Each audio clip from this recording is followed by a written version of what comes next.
I wanted to write a book that would protect people because we all know a crash is coming. And if you're not in the market, you're still going to experience it if you're not prepared for it because it affects the economy as a whole. And every 5 years we have, on average, we have a bear market or a crash.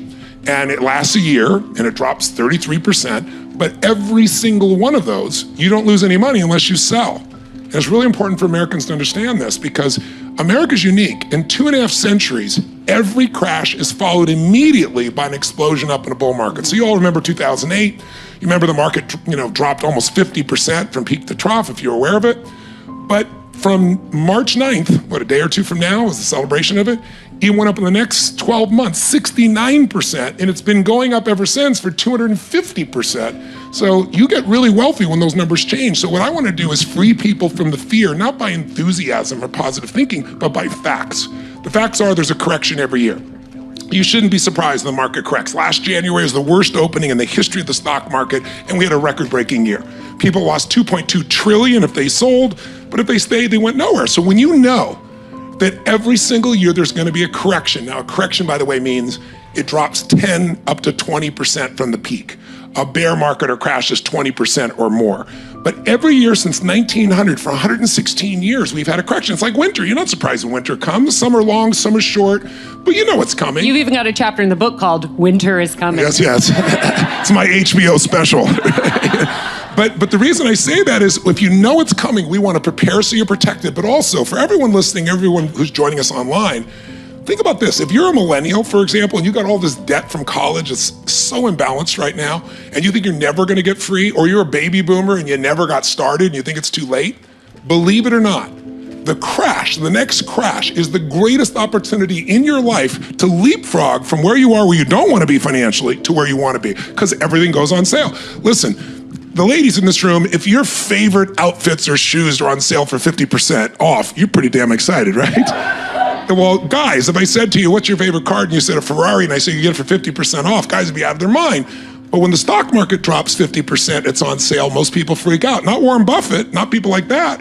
I interviewed a guy named Howard Marks. He was investing $1 billion a week in 2008 and 9 when the market was through the floor. Now he's worth $100 billion because he bought everything for pennies. You gotta think of it this way.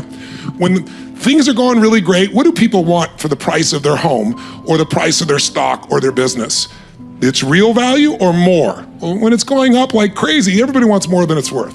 When it starts crashing, what will people take for their car, for their business, for their stocks? What will they take? Anything they can get. And so those opportunities are the greatest ones in your life. And here's what you gotta know. If you're stressed by worrying about the market or the economy, there's a correction every year. You're gonna be stressed forever. If you're 35 and you're gonna live to 85, you got 50 more corrections to go through. And a bear market comes every 5 years, so you're gonna have 10 more bear markets in your life. Time to stop being stressed. Time to become unshakable, which simply means you have a plan.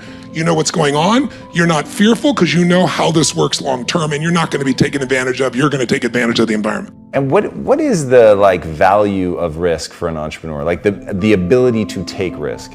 It's everything. It's part of my DNA. It's just like I'm constantly every day trying to challenge myself, to push myself to take risk, whether it's in my personal life, pushing myself to new environments, trying new things, and why do you do meeting new that? people. It helps me grow. I grow as an individual. Every time I try to do something that scares me, I just afterwards, it empowers me. I feel like I've learned something, I've grown, I've learned about a new culture, I've learned about a new person. I always feel like I can learn something new from someone, no matter who they are, and then with ideas, I just love, I'm not afraid to fail. For me, there's nothing more powerful than creating something, and if it's going wrong, solving, okay, let's pivot, let's figure out why it's not working, and continuing until, we actually have built something that people, see value in and has grown. And when something does work, the reward of seeing people come together for one thing and everyone kind of believing in that mission and believing in that idea and believing in it, it's just there's nothing more rewarding.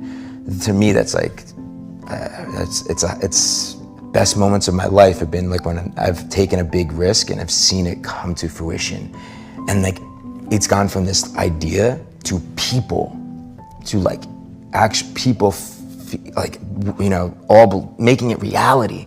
It's something tangible, seeing the emotion that it creates in different people, and like it's just awesome, you know. And then I don't know, I forget. I think it puts me to like the Elite Daily, like the moment where me and my co-founders, when we had that exit and we didn't plan it, and we looked each other in the eye and we're like, man, like we fucking did it. Like forget about the money, like.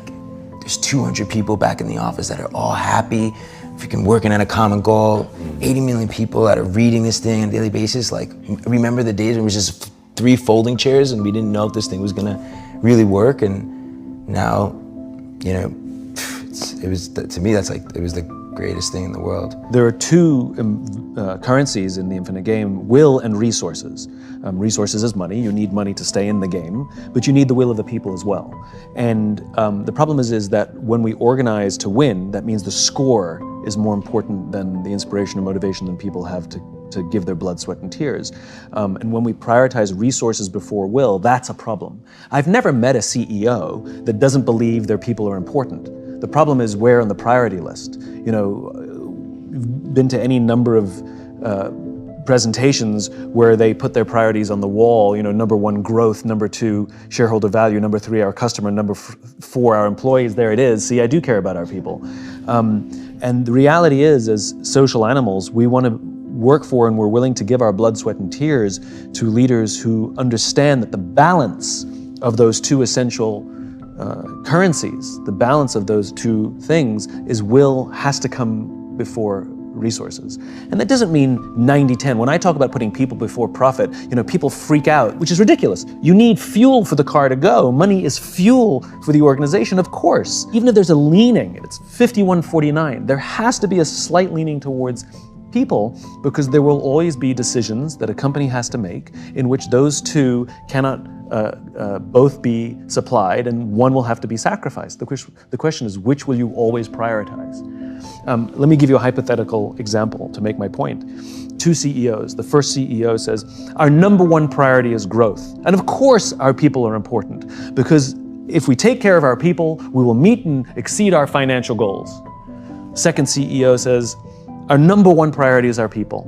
And if we take care of our people, we will always meet and exceed our financial goals. Which one would you rather work for? I mean, it's obvious, right? It's obvious.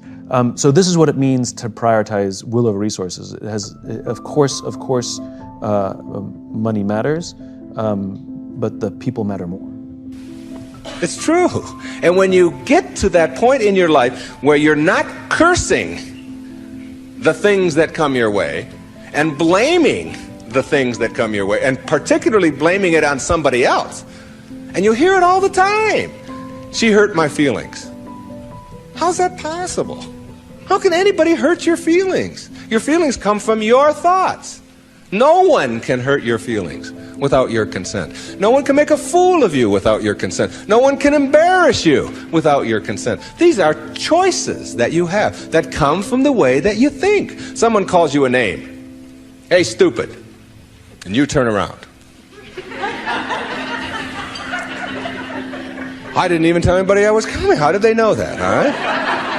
And then you blame the person who called you a name, instead of saying, that's just their opinion. That's just where they are. That's where they are on the path. And it's okay. All of you are in relationships, right? Everybody has a relationship of some kind or another. In your relationship, you have any problems? Any of you have a relationship and you don't have any problems? I'd like you to take this microphone. I want to sit down and listen to you. Everybody in a relationship has problems, don't they? Right? Now, when you say, I'm in a relationship, I got problems.